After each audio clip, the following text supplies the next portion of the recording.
वज़ारा पंजाब में नवाज शरीफ के मौसर और बरवक्त इंसाफ के अभियान के तहत महकमा प्रोसिक्यूशन पंजाब के ज़ेर-ए-एहतमाम जारी 3 रोज़ा तरबीती सेमिनार अपने अख्तिताम को जा पहुंचा।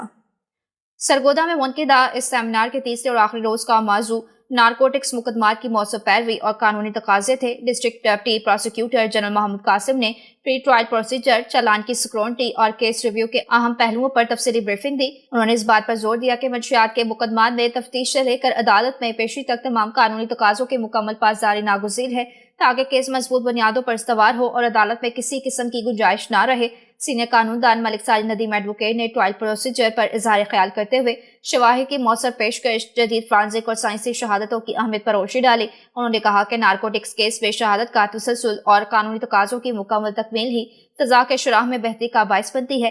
तरबीती प्रोग्राम का मकसद प्रोसिक्यूटर और तफ्तीशी ऑफिसरान की पेशावराना सलाहियतों में इजाफा और हसास संगीन मुकदमात में मौसर पैरवी को यकीनी बनाना है। इख्तितामी नशिस्त में सवाल जवाब का सेशन भी मुनाकिद हुआ, जिस पर शुरा को मुख्तलिफ कानूनी अमूर पर तफसीली रहनुमाई फराहम की गई।